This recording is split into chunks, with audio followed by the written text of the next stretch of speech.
Welcome back to the Animal Aspirations Podcast, a podcast sharing conversations with veterinary students, professionals, and people working across animal-related careers. Our goal is simple: to educate, inspire, and diversify the veterinary profession. Today, we're joined by Gizelle to talk about her journey as a vet student in the RVC. Let's get into it. All right. Okay, perfect. Welcome, Gizelle. Hello. To start off, can you give us a bit of an introduction about yourself? Okay. My name is Gizelle Martinez. I'm a third-year BVM student. Grew up in Houston, Texas, but originally from Los Angeles, California, in the States. Nice. So going kind of back to the beginning, what first sparked your interest in veterinary medicine? I feel like everyone, I've always loved animals. It's the only thing I ever saw myself doing. So it's just everything has led up to this. I grew up watching Animal Planet. I grew up just being with animals a lot. I grew up with a lot of animals. So it's just really all I ever saw myself doing. So have you had any experiences like you said, this is something you've been wanting to do for a while, but have you had any experiences that really confirmed that vet med was the right path? I guess I did a 2-week placement. I was kind of on the way, but in undergrad, I did a 2-week placement, a rescue center in Costa Rica, and that was with wildlife. And that was just because I've worked in clinics before, and that was really great, like seeing the impact on people. But just when you take the people out of the factor and just seeing how much just a small rescue with 1 or 2 vets can do for so many so much wildlife, I feel like that really solidified the fact that not only do I want to do this for the people, but it's truly about the animals. So that really, really helped me and kind of the path that I want to take with my career. But I feel like that was a big moment for me. Nice. In what ways do you think being a first-generation student has influenced your academic journey so far? There's been a lot of hurdles, a lot of figuring stuff out for yourself, not only with undergrad, but just the whole veterinary process. I'm the first to go to university, especially like a postgraduate degree like this. It was a lot of figuring it out by myself, but also knowing that I have such a supportive family back home for me really, really helps, especially with being so far. I think it's been a blessing, but also kind of a curse at the same time, because it's just a lot of things that you don't really think about that you just have to figure out yourself. You don't have family to kind of reference back to. You're just knowing who to ask what. It's just been difficult, but we're here. Yeah. And how has your family influenced your career aspirations, and how did they react when you wanted to pursue vet med? They've always known I wanted to work with animals somehow.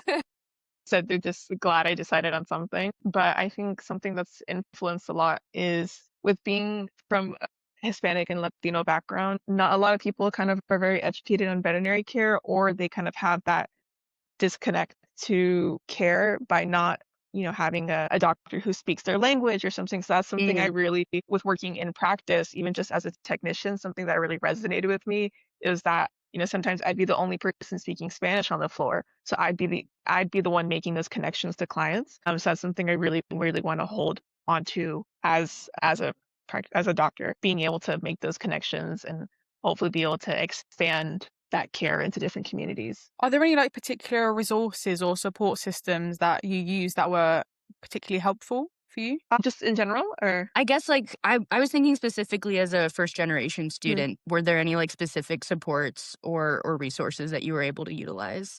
I know in the US, that source that I was using kind of was the LVMA. It's the Latino Veterinary Medical Association. So they have a lot of kind of mentors and just kind of that. They were a resource, but it was a lot of kind of word of mouth through people in undergrad. I found out about the RVC through someone who was in a pre-vet society I was in, and they're the reason why I applied here. I would have never gotten here if it wasn't through that community that I had in undergrad. But it was really just kind of through other peers that were in the same process of applying to vet school, really. How do you think, I know you mentioned to us before this interview that you come from a family of immigrants, so I was just wondering how you feel like that's shaped who you are and how you want to practice medicine. So something I've realized with working with my family and background is that sometimes we always weren't able to afford the gold package, the ideal thing of what you would want to do for your pets. And working with that, sometimes a lot of communities, they can't offer that. But they still care for their pets. It's just that's not a viable thing. So working in a low income area as well, working at a low cost clinic, that really helped me kind of want to be able to work better with your clients. And I think it's called the spectrum of care.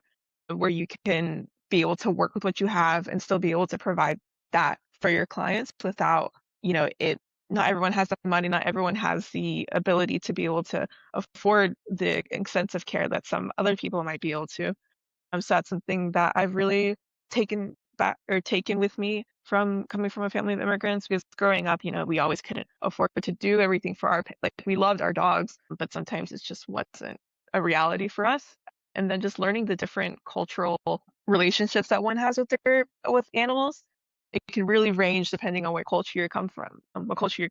So that was just something interesting learning as well. So you mentioned you went through quite a lot of hurdles, but you managed to Mhm. overcome them. So, like, what advice would you give to your younger self before starting this journey? That all the tears will be okay. They'll be worth it. Pretty much just that it's okay to ask questions, that it's okay to seem lost, to like try to outsource. I was a little hesitant to outsource because I just didn't even know where to start.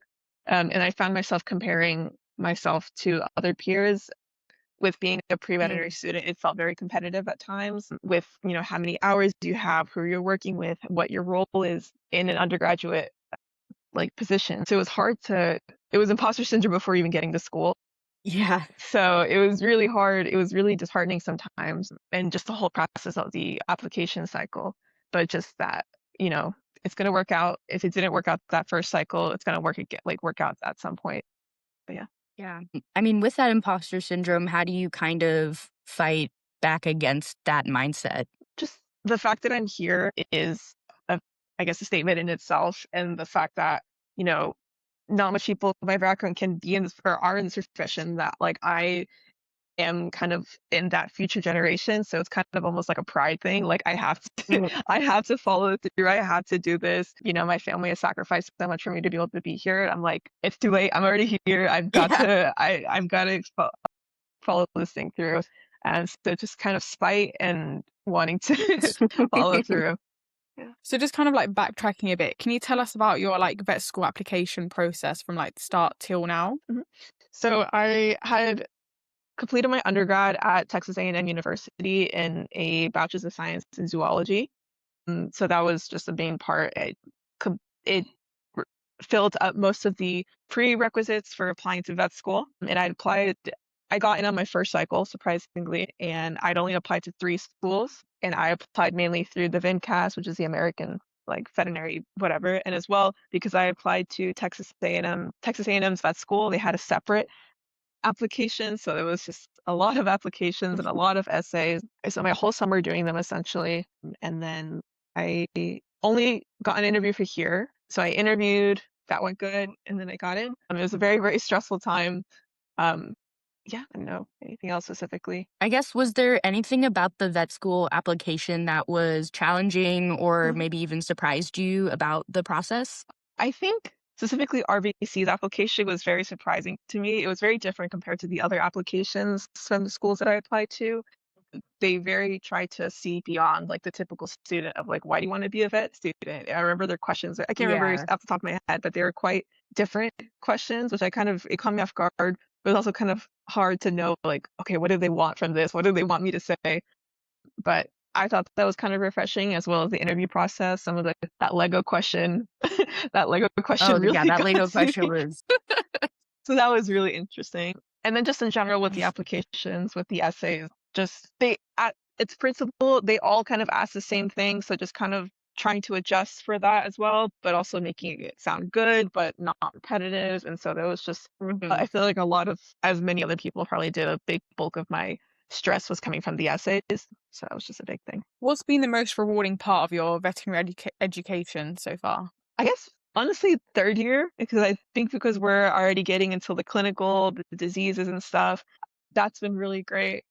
Finding a good community here has been really, really helpful with being so far away from home. But yeah, just the content, despite how much it it's insane, but it's really, it's the whole point of why we're here. So it's been really interesting learning everything, and just the opportunities that I've been finding here at the RVC. I mean, through animal aspirations and just so many other things. Yeah. And I guess, what's a typical day looking like for you? I get here usually pretty early because I live far away, so I'm usually on campus by 8 every morning. So it Oh, forces me, yeah, nice. it forces me to do some work which I prefer to on campus. So that way I can separate work and home because I like to have home as a safe space. Mhm. So I do work before class and then, lectures, practicals, anything that's going on. But I like to spend my time in class and on campus. I found I don't know if it's because just getting used to undergrad, but I found that I learn better in lecture. If not, I spend 3 times as long trying to watch everything back. So I'm very much like my brain works. I have to sit in lecture, but it's just, yeah, trying to catch up with everything. And then I go home and I just relax usually. So vet school can be quite like intense. So what strategies helped you like protect your well-being and to avoid burnout? I guess the big thing, like what I previously said, is kind of separating school from home. I usually never I have a really nice desk. I never use it, honestly, because I try to, like, just keep that separate, kind of like a work-life balance, if that makes sense, and then also making time for friends, even if we're just studying together, that I feel like that really, really helps for me, especially leading up to exams, and we'll quiz each other, we'll go over things together, that really helps me, and just taking the time for yourself, especially on the R&R weeks, the breaks that we have, doing some work, but also taking that time for yourself because the burnout can be really hard. And yeah, just not taking it too seriously, but also locking in when you have to. Yeah, and I know you mentioned that, I mean, you're a member of Animal Aspirations, Mhm. but do you participate in any other do you participate in any other extracurriculars while you're here at vet school? Yeah. I'm currently one of the officers for the Latino Hispanic Society, which we recently just started. That's been really great. It's been really fun. It's been something that we felt while Latinos are already a generally underrepresented community in the veterinary field, it feels even more out here in London, which makes sense. It's not a big population in general, but we've been kind of forming that little community for ourselves. Animal aspirations. I'm joining SAVMA next year. I'm joining the Neurological Society next year. So that's just Nice. a lot going on right Yeah. now. Yeah, but so that's pretty much it. Yeah. Sounds like you're keeping busy. Yeah. So you mentioned it's quite important to have like a community and Mhm, especially like your Hispanic societies, for mhm. example.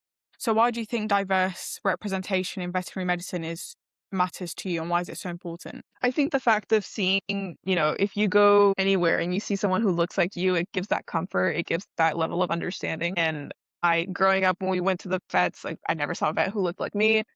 So that was just a big thing that I'd want to, change and help. Also, like through stuff like animal aspirations is such an important thing, like letting future generations know that you can't, this is an option for you. This is something that can make space, that you can make space for yourself in this community, in this field.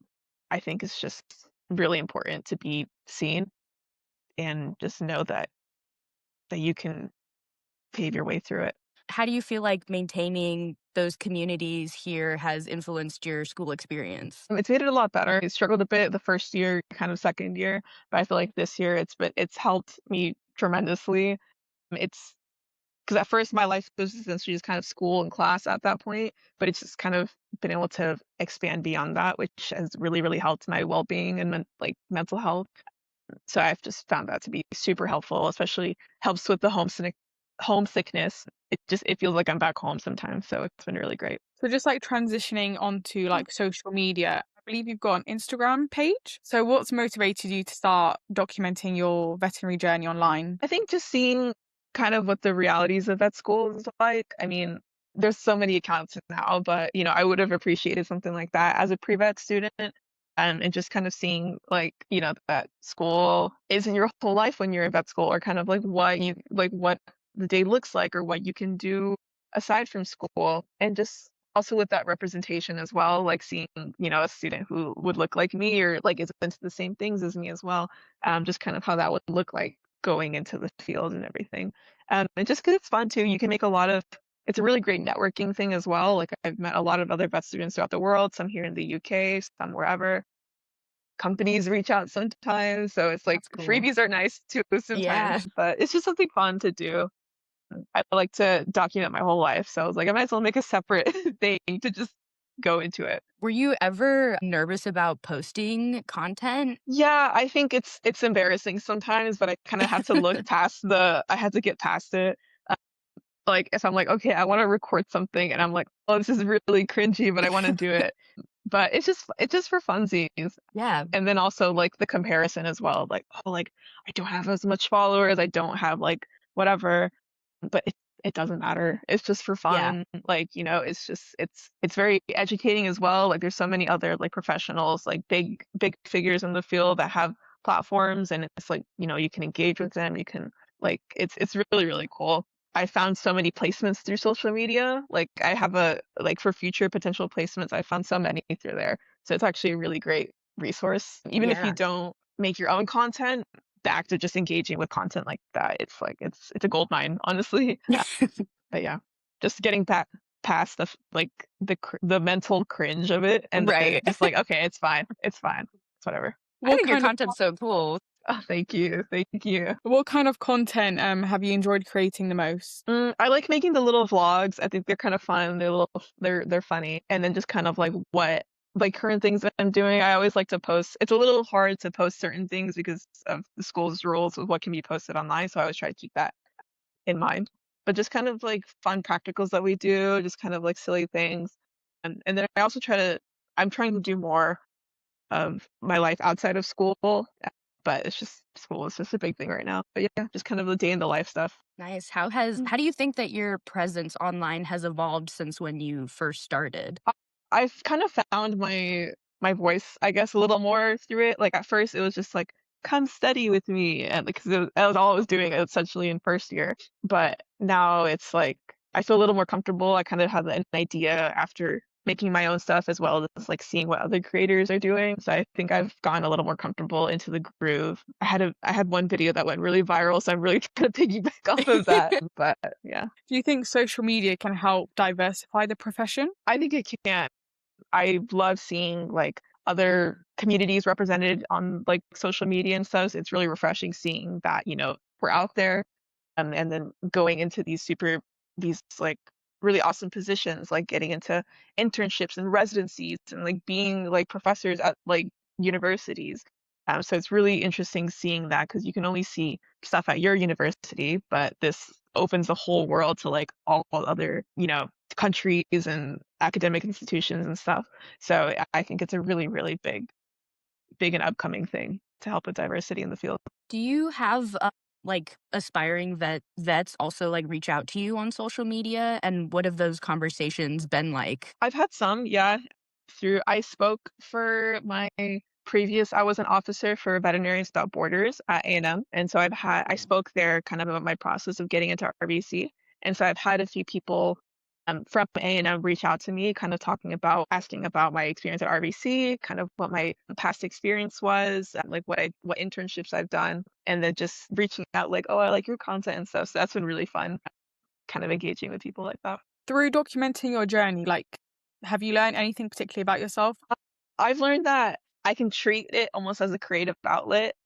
In theory, I'd love to be creative. I'm not. I'm a really bad drawer. I've tried writing. I can't. But stuff on like digital things is really good. Like I like doing digital scrapbooks, kind of like that. And this is almost a creative outlet for me. So it's some stress because I'm like, oh, okay, I need to make content, but also like a stress reliever because I'm like, oh, I'm Mhm. editing silly little videos and stuff. So it's been good like that. But what advice would you give to students who want to pursue content creation? Just go for it. It's gonna feel so embarrassing at first, and you're gonna be like, "Oh my God, I hate being perceived." But just go for it. Like it's fun. Like you can get inspiration from other people. Just follow trends, and then you can kind of follow like see your own voice. And it's actually a really great tool if you can kind of get past that initial nervousness of it. But just I think that's the big thing that I struggle with still sometimes is getting past that little mental hurdle. But just go for it. It's fun. And if it doesn't go through, then it's fine. If someone discovers your page today, what message do you hope they leave with? That vet school can be fun. That it is fun, and that it's not the end of the world if anything goes on. But just that there's no one experience. Everyone has their own experience with a postgraduate degree like this, or just a general degree like this, and that everyone has their own lived experience with it. And this is mine. Awesome. Just transitioning here to kind of what you would like to do in the future. Is there an area of vet med that's interesting you most at the moment? I'm torn between. I really like neurology. I've kind of discovered that throughout vet school that I've really been interested in that. I'm doing my RP2 project on something related to neurology, and I'm going to be part Nice. of the Neurology Society next year. So that's something new that I've discovered. And I also really like wildlife medicine. I have experience. I've done a few internships with it. I loved wildlife as a kid. I really like primates and bats. So that's kind of something, the two big things between. Finding, I guess, a middle ground might be a little hard with it, but it's just they're two passions that I'd love to be able to somehow fit together. I mean, neuro and wildlife, that would be an insane gig. Like, that Yeah. would be really cool. Yeah. Yeah, but those are what's calling to me. I don't really see myself anymore staying in general practice. I think Mhm. it's just I don't see that myself doing that anymore. So something, one of those two. Are you hoping to keep up with social media when you're a practicing vet? Yeah, I'd hope so. My platform's been growing a little bit recently. So I'm hoping to kind of keep that momentum if possible. If wherever I'm working with is okay with it, I'd like to continue on with it because I'd like for people to see that progression from student to, practicing veterinarian, and just the content will be very different because it'll be, my day-to-day life as a doctor. But I think it'd be really, really cool. And what are you looking forward to most right now? Going home in the summer, getting Nice. past getting past exams, going home for a bit. This has been I usually go home every break, and this has been I didn't go in this past Easter break, so this has been the longest I've gone not being home, so I'm already feeling the homesickness. So just being home with my family. I'm starting EMS. I'm going back to a clinic that I worked at before. So even though I have that previous relationship with them, going now as an EMS placement, I'm hoping, and with the knowledge I've gained this year, I'm really excited to kind of see that manifest and see what I can do. Does that make you nervous, like, going back to somewhere you've been before? Like, do you feel like they're gonna have different expectations for you? Yes, I'm really I'm really nervous about that. I'm in close contact with the techs and the doctor from that old clinic, and I feel like they will allow me to do a lot of things, which is exciting, but also very Yeah. intimidating. Because what do you mean I might be able to spay or like do a castrate this summer? Like, what do you mean? That feels insane. Because I knew people in fourth year who were doing their first castrates in the summer, and I was like, that's going to Mhm. be this summer. So there's really good potential, hopefully, which is intimidating, but Yeah. But that's I the whole mean, point. exciting too, right? Yeah. Yeah, yeah. Have you done like a lot of networking and has that led to any opportunities for you? Yeah, I through Animal Aspirations, I was able to go to the EDI conference that the RCVS did, or that conference. It's like a networking thing. I did it with our president and some other past members. So that was a really, really awesome opportunity to get to be able to go to. And I think it's for sure, but I'm going to be able to go to BVA Live next week to Nice. represent I think it was Affinity Network. It's another like diversity focused thing in veterinary medicine. So being able to go to such a big veterinary conference, I'm really excited to go to that. And just so many other opportunities. So those are two off the top of my head. Yeah. What were those conferences like? Like, what did you do while you were there? At the DEI or EDI one, there was a lot of different workshops as well as different speakers in the field. So I think BVEDS was there, BVEDS. So they're like one of the big like diversity organizations. They had Mhm. a BVA, I think like LGBT organization as well. And they kind of just talked about how different ways that you can be accommodating in practice. Like one of the workshops we had was how if you have a deaf patient with a guide dog, how you can accommodate them for that in practice, because Mm, something that you think of, but it was really like accommodating for disabilities, accommodating just in the workforce. So that was really interesting, even just as a student. Uh, it was very insightful. And then we just kind of got to speak about our experiences. I believe that one of them for BVEDs, she's writing a book about the experience of being like a minority in the veterinary field. And there's a whole panel on students. I think they've reached out to Animal Aspirations about it. But meeting her was really cool. Yeah. sweet. I think we just have a few rapid fire questions for you now. So, yeah, let's go. So, anatomy or physiology? Anatomy, What's your most used app on your phone? TikTok. What is one study hack that you swear by? Oh my god, what's it called? The flashcard app. Oh my god, I forgot what it's called. Like Quizlet or No, Anki? Anki. There we go. I okay, forgot it. Anki and using an Anki remote. It helps. uh, group study or solo study? Solo, then group. Like I like to do my condense and then group study, but I need both. Early bird or procrastinator? Procrastinator. Yeah. City or rural practice? City for sure. Morning lectures or afternoon practicals? Morning lectures because then I can go home. Are you someone who watches lectures at normal speed or 2 times speed, if you have to rewatch? I do 1.5 because 2 is a little too fast for me. Like, I can't keep up with the subtitles, so I do 1.5. And what's harder, content creation or vet school? Ooh. I'd honestly put them equal.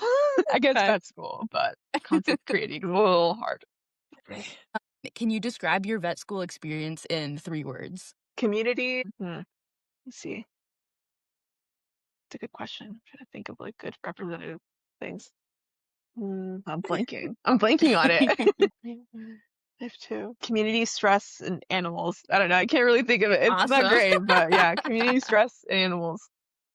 Perfect. Perfect. Well, that's a wrap. Thank you so much for joining us on the Of course. podcast, Gizelle. Of course. Thanks for having me, guys. Absolutely. I think before we go, you should plug your Instagram and your Okay. page. My socials is future Dr. Martinez. I think it's future.doctor.martinez. I also have a TikTok. I'm trying to expand onto that as well. But my main platform is on Instagram. Awesome. Yeah, Awesome. like and Awesome. Thank you subscribe. so much. Yes. Yes. Oh my gosh. Well, thank you so much. It was a Thank pleasure having you on. Of course. Thanks for having me, guys. Of Thank you course. so much. Have a lovely rest of your day. All right. Thank you. Thank you for listening to the podcast. To learn more about Animal Aspirations and the work we do, visit animalaspirations.com. And don't forget to follow the podcast so you don't miss out on future episodes. Educate, Inspire. diversify.